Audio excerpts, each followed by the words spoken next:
MBG itu sejak awal udah proyek korupsi dan sudah dilaporkan oleh masyarakat. Dan sekarang mencapai puncaknya gitu. Saya sebenarnya suka kalau dua politisi itu bertengkar, orang dekatnya Pak Prabowo bermusuhan lalu saling bongkar korupsinya, bagus. Kalau saya bongkar aja, sang satu bongkar biar hancur. Setan ketemu setan. Kalau di polisi namanya silent brown code. Kode diam-diam di antara sesama baju coklat. Kalau temannya jahat dilindungi. Kalau atasannya jahat dilindungi.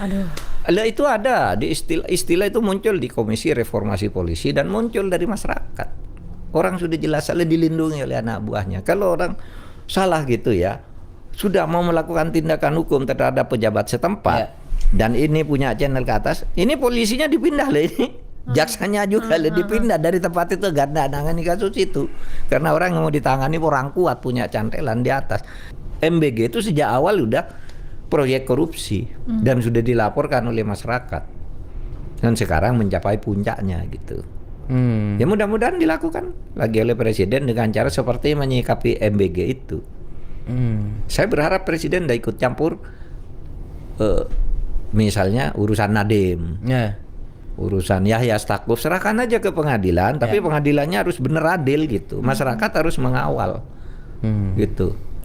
Jadi yang membuktikan pengadilan dalam jalurnya sendiri, bukan lewat ini kok lewat ke eksekutif dulu baru ke ini, kan tidak boleh, negaranya kan rusak kalau begitu. Prof, kaitannya dengan tadi kasusnya Dadan CS BGN sama Dadang Hindayana CS dan Silmi Karim nih Prof. Publik juga di medsos ramai bilang bahwa kasus ini sebenarnya akhirnya dikeluarkan sekarang, diumumkan sekarang itu karena pertarungan internal dua orang terdekat presiden gitu katanya Prof.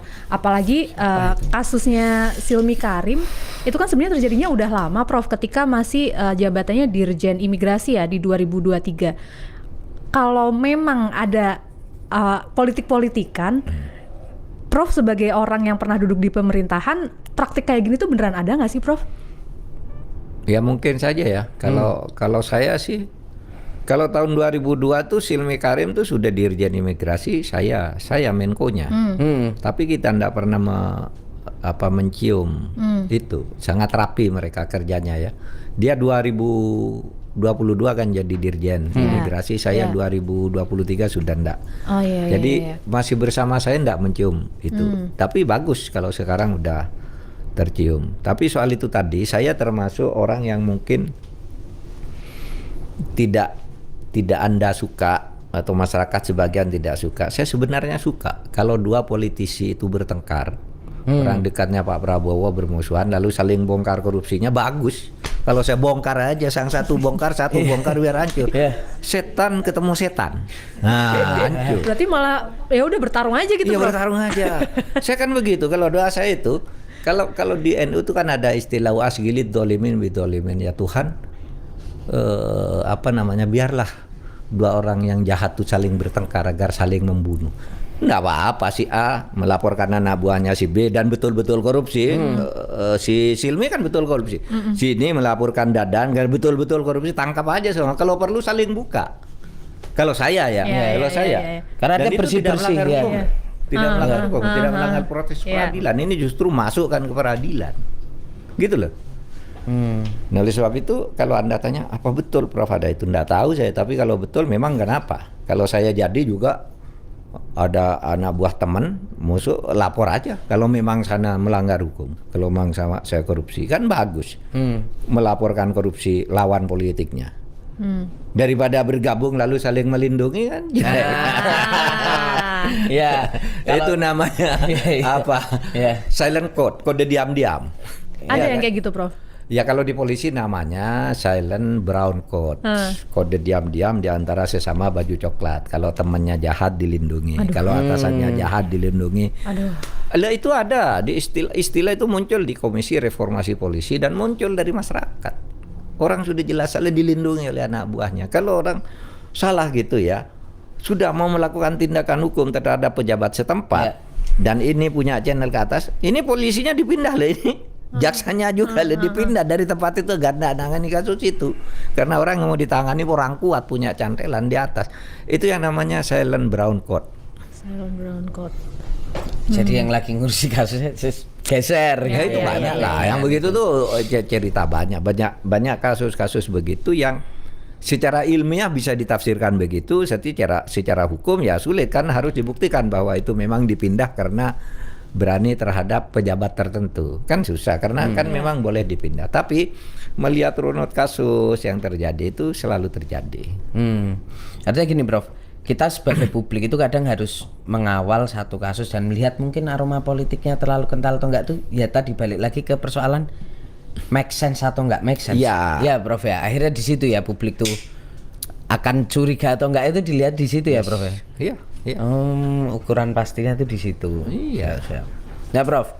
Ini pertanyaan juga soal tadi politik dan hukum. Prof, kita ini sudah separah apa ya, Prof? Kalau bicara soal tadi aparat penegak hukum diintervensi urusan politik, bahkan terakhir mungkin persoalan MK. Kalau misalnya kita bicara soal MK itu kan ya rame-rame dulu 2023 2024 putusan 90 itu kan sebenarnya jadi pintu masuk, orang kemudian kaget semua bahwa ternyata MK bisa diintervensi gitu untuk memuluskan jalannya Mas Gibran gitu. Nah, artinya padahal MK ini kan dulu didirikan sebagai lembaga yang kemudian diharapkan membawa satu perubahan besar progresif dalam hukum kita. Ketika MK saja sudah mulai bisa diintervensi, dia dari sisi peradilan dan hukum kita ini udah separah apa intervensi politik itu, Prof? Ya sudah parah, sudah bahaya. Kita gini, bicara MK itu tidak usah lagi berbicara bahwa benar itu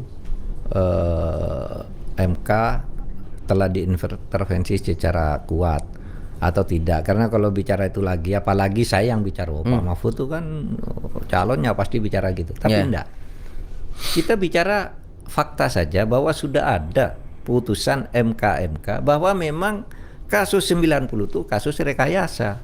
Cuma tidak bisa dibatalkan karena menurut Undang-Undang Dasar putusan MK itu final. Jadi meskipun salah biar aja, tapi hakimnya yang dihukum. Hakimnya kemudian dihukum semuanya. Ya kan, ada yang dipecat, ada. Itu sudah fakta gitu. Dan untuk itu ke depannya, dan itu bagian dari tadi autokratik legalisme itu. Kalau tidak bisa masuk lewat undang-undang karena kata Undang-Undang 90 mengubah undang-undang terlalu mencolok, titip aja lewat MK. Kan gitu. Logikanya kan cuma gitu. Logikanya. Gitu aja. Tapi ya sudah, ini udah selesai. Jadi kita, kalau saya sih enggak begitu suka mempersoalkan itu lagi. Kedepannya aja bagaimana nih agar negara lebih baik. Tapi memang sudah sampai di tahap kita ini berbahaya sebenarnya, Prof. Iya dong. Kalau lembaga peradilan yudikatif sudah dibawa kangkangan kekuatan eksekutif. Yang bisa menekan yudikatif itu satu eksekutif. Ya, karena kasus administrasi, kasus jabatan, kasus apa. Kemudian juga publik. Suap. Ya toh, politisasi dan sebagainya. Nah, seharusnya MK itu kokoh terhadap hal-hal seperti itu.